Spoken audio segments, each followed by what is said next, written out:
February 28, 1983. 105.9 million Americans tune in to watch the final episode of MASH. Still the most watched scripted broadcast in television history, a record that is held for over 40 years. What almost nobody remembers is how that show began. As a Robert Altman film in 1970, a scrappy $3 million war comedy that took home the Palme d'Or at Cannes and pulled in over 81 million worldwide.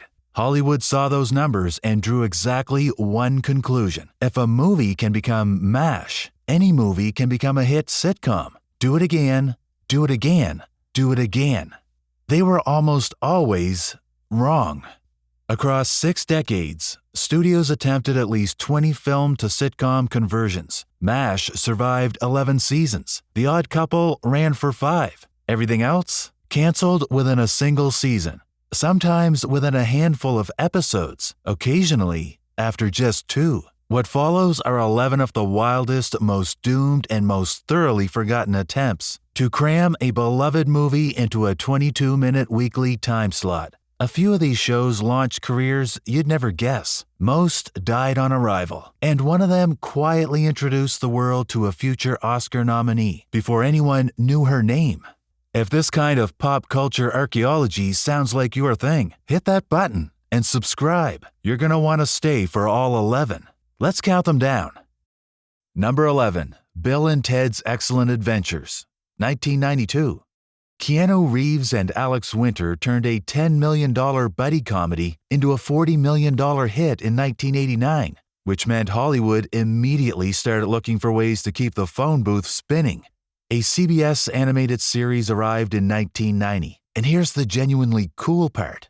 Reeves, Winter, and George Carlin all returned to voice their characters. That goodwill didn't last. Season 2 jumped to Fox, swapped animation studios from Hanna-Barbera to DIC, and replaced the entire voice cast with Evan Richards and Christopher Kennedy. And that's when things took an even stranger turn. Fox greenlit a live-action version in 1992, starring those same 2 replacement voice actors, now physically embodying Bill and Ted on a Vancouver soundstage to keep costs down. 7 episodes aired. Nobody watched. Fox killed it, and the whole thing vanished into the bargain bins of television history. Picture landing the role of discount Keanu Reeves, and then getting asked to do it a second time, on camera. Number 10, Baby Boom, 1988. Diane Keaton's 1987 comedy about a Manhattan career woman inheriting a baby earned $26 million at the box office, and NBC wanted a weekly version fast. Nancy Meyers and Charles Shire, who wrote and directed the film, came aboard to develop it, which should have been a good sign. Kate Jackson, still riding the Charlie's Angels wave, stepped into the Keaton role.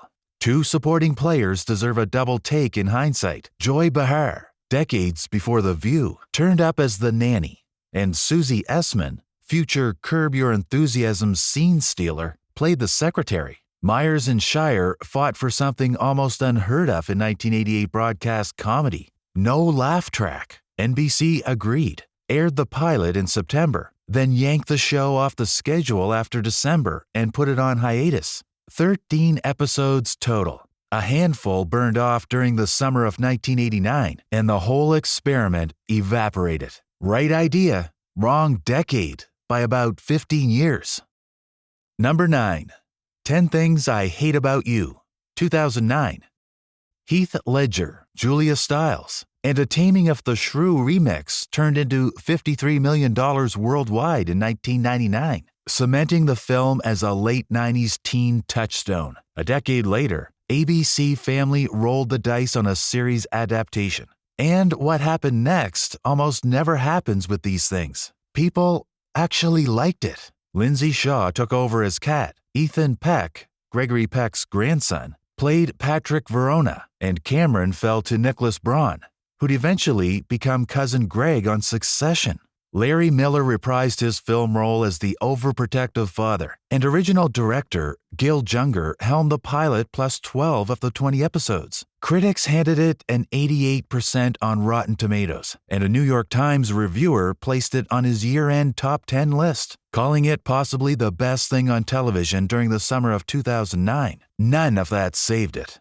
Premiere night drew 1.6 million viewers, a record for a 30-minute comedy debut on ABC Family. But the audience never grew large enough to justify renewal. 20 episodes, then cancellation. Quality and survival don't always travel together.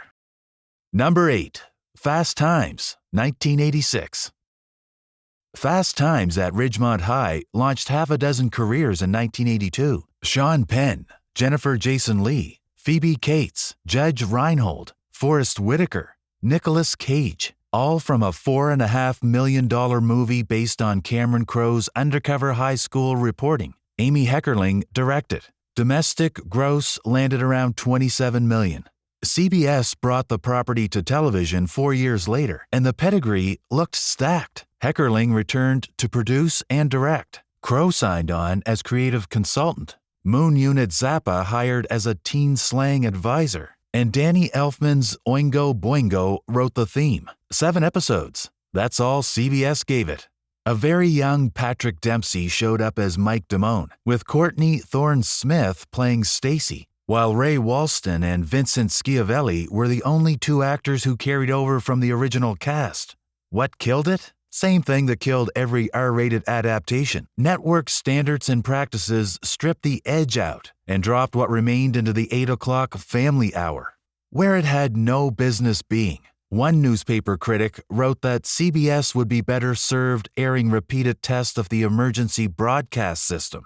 Hard to argue with that. Number 7. Uncle Buck, 1990.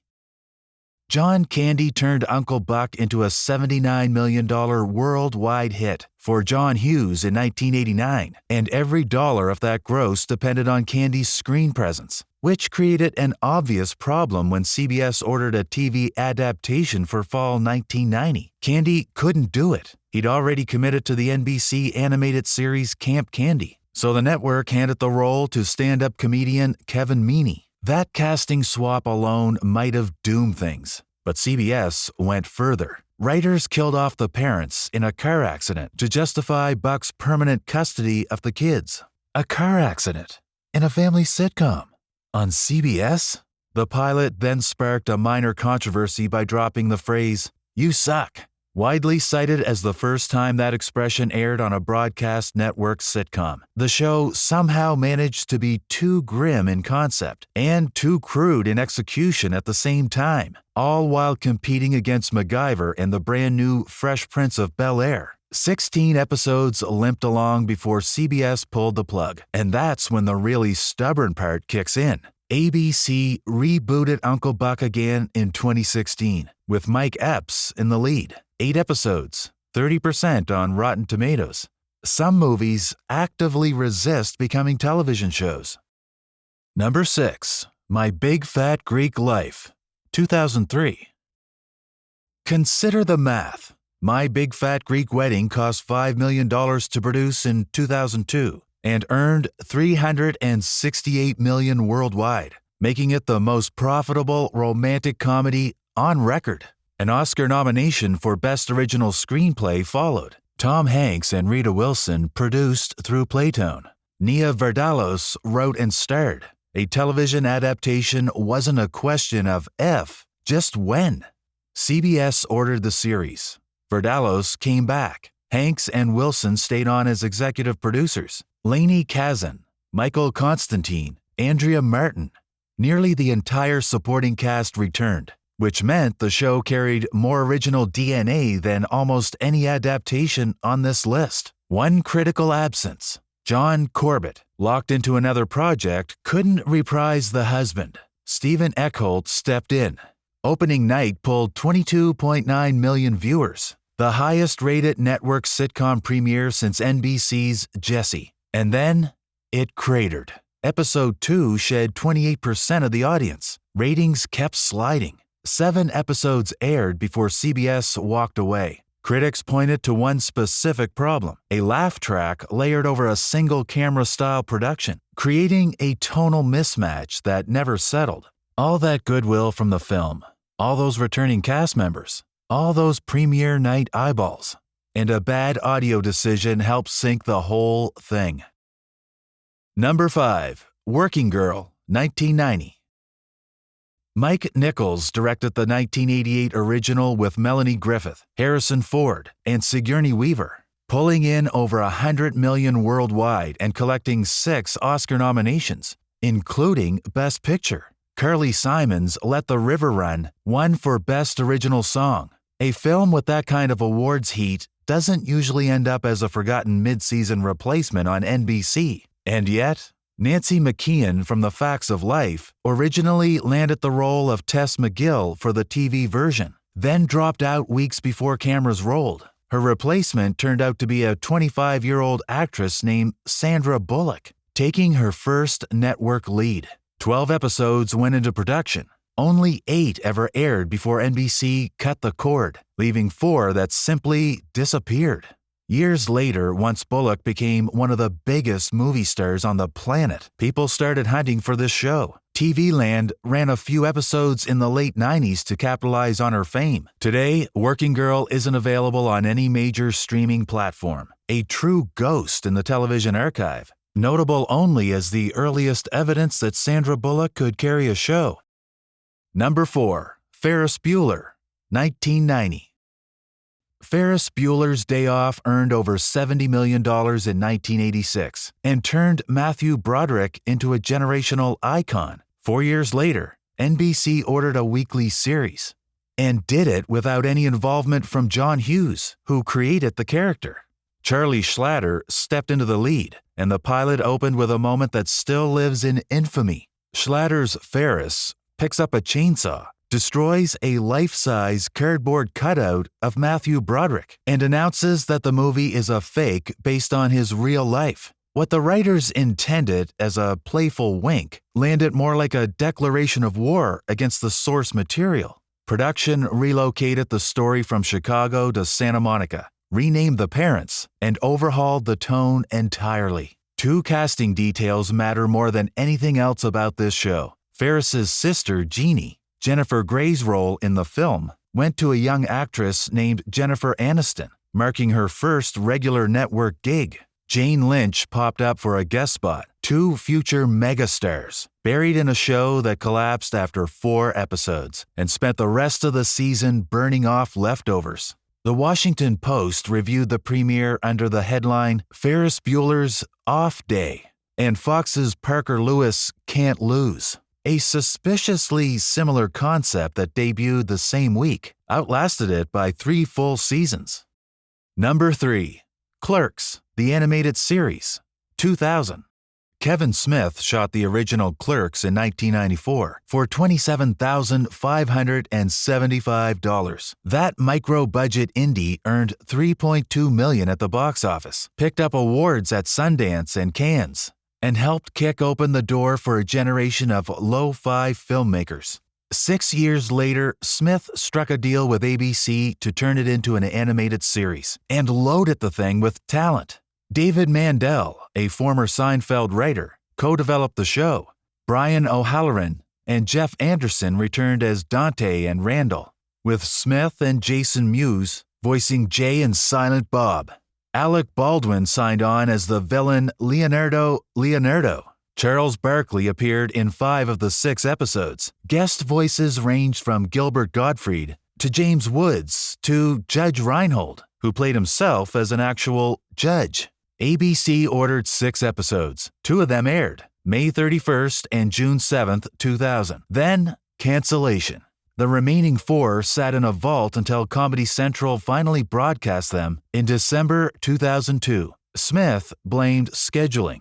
ABC dropped the premiere opposite both the Survivor finale and the NBA Finals. Others noted that Disney-owned Miramax, flush with Who Wants to Be a Millionaire cash, stopped backing riskier programming altogether.